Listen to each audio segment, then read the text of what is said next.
Gretchen Rubin's The Happiness Project is a compelling and personal exploration of what it means to pursue happiness in everyday life. In the book, Rubin embarks on a year-long journey to enhance her well-being by implementing small but meaningful changes across different areas of her life. She bases her project on extensive research, philosophical insights, and personal reflections, crafting a practical and relatable roadmap to finding greater joy and fulfillment.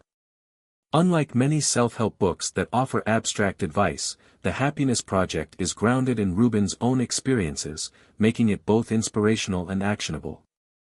The book begins with Rubin's realization that, despite having a good life, a loving husband, 2 daughters, a successful career, and financial stability, she often felt irritable, impatient, and overwhelmed. One rainy afternoon on a city bus, she had an epiphany: she wasn't as happy as she could be. This led her to ask a fundamental question: what exactly makes people happy? Determined to find out, she embarked on a year-long experiment, breaking it down into 12 months, each dedicated to a different aspect of happiness. She wasn't seeking radical life changes but rather small, manageable improvements that would lead to a greater sense of joy. Before beginning, Rubin developed her own set of personal commandments, guiding principles to keep her focused throughout the year. These included statements like, "Be Gretchen," embracing her true self rather than striving to be someone she wasn't, and "Act the way I want to feel," acknowledging that behavior often shapes emotions. She also adopted the belief that happiness isn't just about momentary pleasure but a deeper sense of meaning and satisfaction derived from daily choices and habits.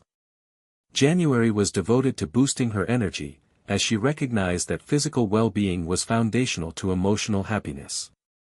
She focused on getting more sleep, exercising regularly, decluttering her home, and tackling small nagging tasks that drained her mental energy. By making her surroundings more organized and prioritizing her health, she found that she had more stamina and positivity to tackle the rest of her goals. This focus on physical well-being set the tone for the entire project, proving that small changes could yield significant results. In February, Rubin turned her attention to marriage, realizing that while she loved her husband, she often took him for granted or became easily irritated over trivial matters. She experimented with expressing more gratitude, avoiding nagging, and prioritizing affection.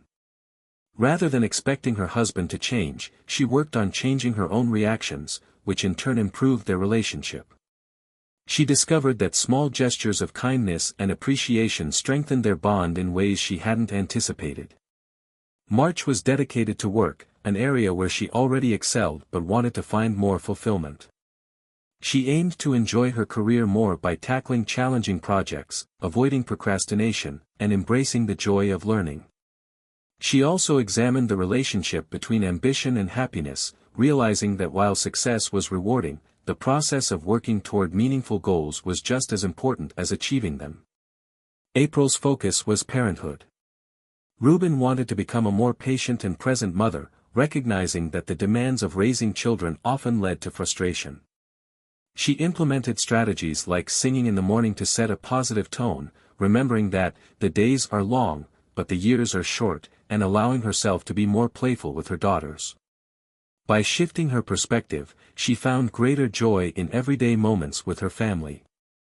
In May, Rubin worked on improving her leisure time by embracing hobbies and new experiences. She sought out activities that brought her genuine joy, such as reading children's literature and taking up novel experiences that sparked curiosity. This month reinforced the idea that fun and creativity are essential components of happiness, and that dedicating time to personal interests can lead to a more fulfilling life. June was dedicated to friendship and social connections. Rubin recognized that maintaining relationships required effort, so she made a conscious decision to reach out to friends, schedule regular gatherings, and be more generous in her interactions. She also worked on being a better listener, showing up for people, and cultivating deeper connections. She discovered that investing in friendships brought a profound sense of happiness and community. July focused on the concept of money and happiness. While Rubin acknowledged that money alone doesn't guarantee happiness, she explored how spending wisely, on experiences rather than possessions, could enhance well-being. She emphasized the importance of eliminating unnecessary financial stress, indulging in small pleasures, and using money as a tool to create moments of joy rather than material excess. August was about spirituality and mindfulness.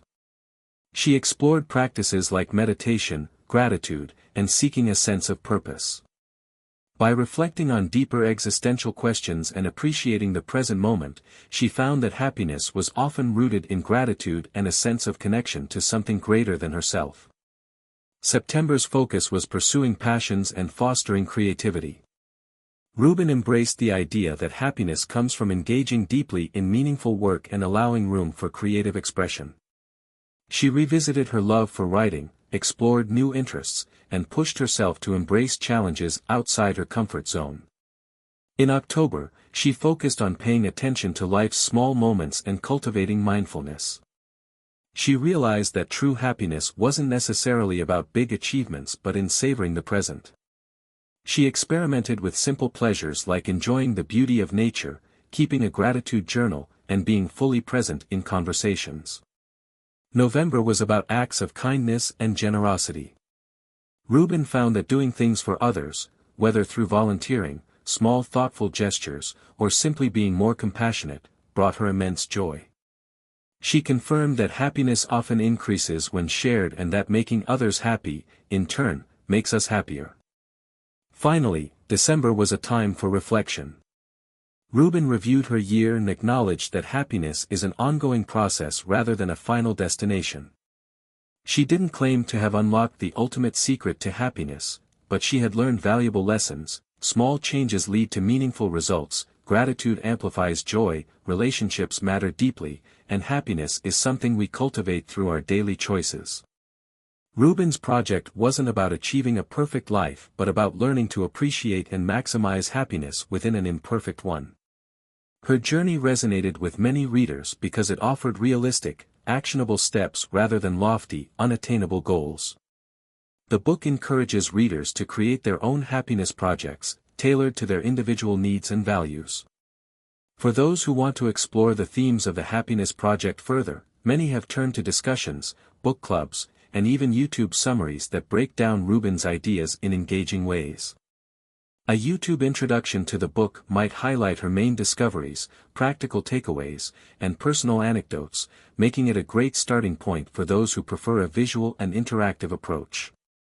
Whether through reading or video content, the book's message remains clear: happiness isn't something that happens to us, it's something we actively cultivate through intentional choices and habits.